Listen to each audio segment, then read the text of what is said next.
Hello everybody, welcome to the colours of knowledge.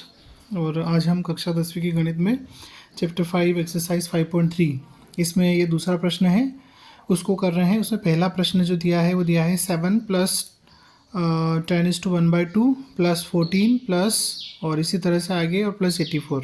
ठीक है, तो इस सवाल को बड़ी आसानी से हम हल कर लेंगे। देखिए, ये एक समांतर श्रेणी है, तो इसमें जो पहला पद है वो 7 दिया हुआ है आपको। ठीक है, और इसमें जो अंतिम पद है या जिसे हम ए एन बोलते हैं, एनवा पद कहते हैं, वो आपको 84 दिया हुआ है। ठीक है, अब यहाँ हमें पदों की संख्या नहीं दी गई है, मतलब एन का मान यहाँ पर हमें नहीं बताया गया है और एन का मान निकालना ज़रूरी है। क्यों ज़रूरी है? क्योंकि देखिए, जो एस एन का सूत्र हम लगाएंगे, मतलब एस एन जो है समांतर श्रेणी के एन पदों का योग ज्ञात करने के लिए सूत्र का उपयोग करते हैं, उसमें एन आपको अनिवार्य रूप से पता होना चाहिए, क्योंकि n/2 और a प्लस ए एन। ठीक है, ये भी एक सूत्र है इसका। तो इसमें ये अंतिम पद है, प्रथम पद है। ठीक है, तो इसके लिए हम क्या करते हैं, n की वैल्यू निकालते हैं पहले। तो हम लिखेंगे we know that a n बराबर a plus n-1 into D.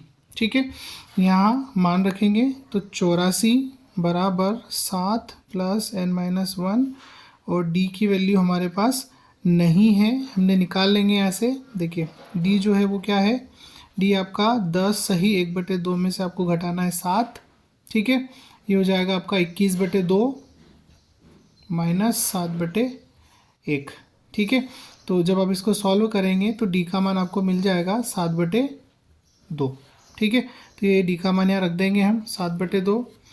84 minus 7 बराबर आपका n-1 और 7/2। 84 में से 7 घटाएंगे तो 77 आएगा, बराबर n-1 और 7/2।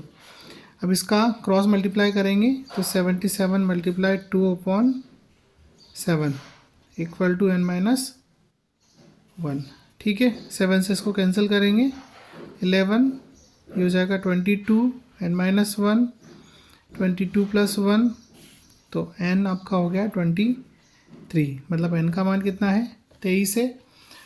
अब हम क्या करेंगे, अब हमको लिखना है n पदों का योग, तो जिसके लिए सूत्र है आपका एस एन बराबर n/2 और a प्लस ए एन। ठीक है, जहाँ अंतिम पद दिया रहता है, प्रथम पद दिया रहता है और पदों की संख्या होती है, उसमें हम एस एन का ये वाला सूत्र लगा सकते हैं। ठीक है, n का मान 23 है तो 23/2, पहला पद 7 है और जो अंतिम पद है या nवा पद है वो है 84। ठीक है, इसको हल करेंगे तो 23/2 और 84 और 7 आपके हो जाएंगे 91। ठीक है, ये दोनों ऑड नंबर है, मतलब विषम संख्या है, 2 से कटेंगी नहीं, तो हम इनका गुणा कर देंगे।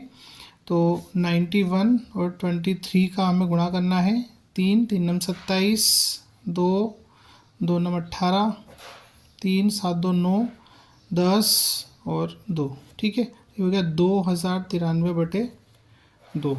ठीक है, 2093 को जब हम 2 से भाग देंगे तो जो संख्या मिलेगी वो मिलेगी आपको उत्तर में 1046। यहाँ पर एक जो है वो नीचे शेषफल बच रहा है, तो 1/2। ठीक है, मतलब ये मिश्र भिन्न के रूप में हमने इसके जो श्रेणी दी गई है समांतर श्रेणी, उसके n पदों का योग ज्ञात कर लिया। ठीक है, तो आशा करता आपको समझ आया होगा।